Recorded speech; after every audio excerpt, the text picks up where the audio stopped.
Generation Zero recently released their Guerrilla Research update. Now, this update features a whole host of things, lots and lots of bug fixes, which is relatively good, and some performance fixes and enhancements, which I am noticing on PC. It definitely doesn't use as much CPU, and it does perform a lot better. There's still a lot of sound bugs there, and the usual Generation Zero bugs. But overall, this update is relatively good. The main selling point of it is the weapon augmentation, alongside 3 new procedural missions, which is awesome.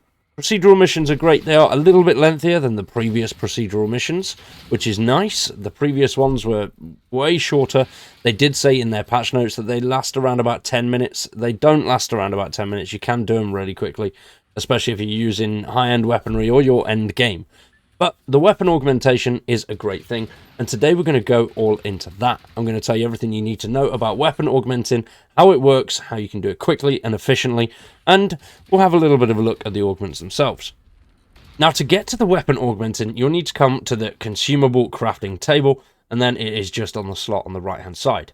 Now, it's important to note that you can only augment weapons between 2 and 5 crowns. You can't do 1 crown, and you can't do experimentals, which levels out the playing field a little bit, but not really too much, because a lot of the augments, they are relatively cool, they're quite good, and there's loads of them. As you can see here, they are split into 2 categories, primary and support. Now, the clue's in the name. These are your primary ones, which help with damage and do all sorts of little bits towards specific enemies, and then the ones on the support give you things like XP, and all sorts of little bits like that. Accuracy, more XP. The XP one, I love it. More magazine capacity. The primary and support things, I think they've just named them randomly. And then, as you can see in the top right hand corner, this is how you level them up. So it took me a minute to figure it out, but what you'll need to do is click on each one here and then upgrade them here. Now, you can upgrade these completely independently. They don't need to be on a weapon to be upgraded and augmented. What you need to do is just upgrade them as you were and then attach them to a weapon that you want them on. Now, you will need weapon parts, which you can do that quite simply by just dismantling weapons here. Any weapons work, it doesn't matter, but you just get various weapon parts for different ones. Obviously, experimental give you the most amounts of weapon parts. But as you can see right at the bottom there, weapon parts 10, 10, 10, 10, 10. It is based on the level of the weapon, not the weapon itself. So gold weapons will give you the most weapon parts, and obviously experimentals, but not many people want to dismantle them. They give you a shite ton more than any other. They double and go up to 20 weapon parts, whereas gold only gets you a 10, and then it drops down by 2s and 3s. So it's better off dismantling the high-end weapons rather than the crappy ones.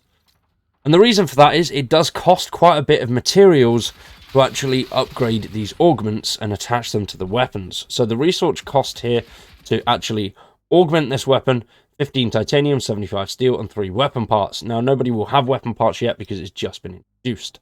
But as you can see there, as we go up to level 2, it goes up to 60 weapon parts. And then level 3 is 500. So you are going to need to dismantle a hell of a lot of weapons to upgrade these. Now, as you can see on all of the augments, you have the research task. Now, the good thing about the research tasks is if you've already done a lot of them, they will show up as complete. As you can see here with this one, it doesn't tell me the cost there.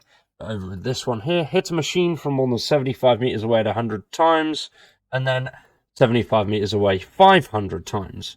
And then as we come down here, it is use so many first aid kits, use 750 first aid kits. I don't know when it started completing because I've definitely used more than 750 overall, but it does slowly progress. And luckily, you don't need to actually set these to anything for them to work. What you can do is just be running around playing the game as normal. As long as you know what you're trying to do, it will count towards it. So as you can see at the bottom, uranium infused. I need to hit a machine with radioactive ammo 1,000 times. Now, as long as I have radioactive ammo, I can do this whenever I want, which does make the overall gathering of these augments so much easier. It's so much better being able to just run around and do what you want as you want, rather than having to set a quest, go out and do that, and then come back and do a different one. You can just have them all going off in the background as long as you know what you're looking for or what you've got to do specifically. It works really well, and you just end up gathering these as you play over time. And I'm glad they did it that way, because it doesn't put too much emphasis on going out and repeating the same thing over and over again, but coming backwards and forwards to do that. You can just do that on the fly whenever you are, with whatever weapons you've got in your loadout. And then when it comes to actually installing these, now you will notice that they have buffs and debuffs, which is good.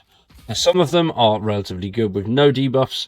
As you can see here, deals more damage hitting components at long range, but less damage at close range. So it's definitely something you're going to have to pay a lot of attention to. And as you can see for this one, Machine Disarmer, deal more damage when hitting firearms mounted on machines. And there's no debuff for this one, which is good. So you will have to pick relatively carefully what you want to go for. I do love this one so far. Increased XP earning from killing or escaping machines. As you can see, we've got 10% more XP, 33% more XP, and then 50% more XP. And then we have this one here, which is insanely tough. To get that double magazine size, you're going to have 200% extra recoil, which is a hell of a lot of recoil depending on the weapon that you've got it on. But normally, if you're going to want it on something with a large magazine, like a heavy machine gun, then you're going to be trying to fight that recoil regardless. Now, I have played around with them a little bit, and especially with the gold oversized magazine, don't really notice the extra recoil, and I've got it installed on the N60. So, relatively good, works well. Another important thing to take note of is the actual weapons that you can attach augments to. Now, a lot of them you can attach, but they don't work on certain weapons, so melee weapons and explosive weapons cannot use the augment.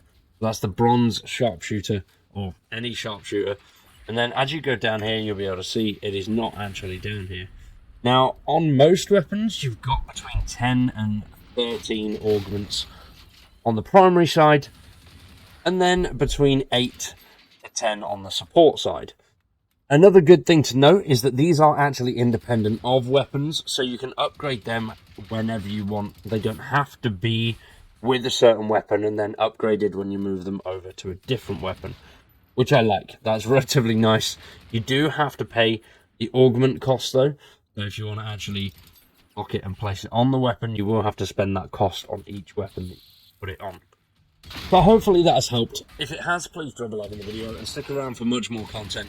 We're going to be covering quite a few random things here on the channel.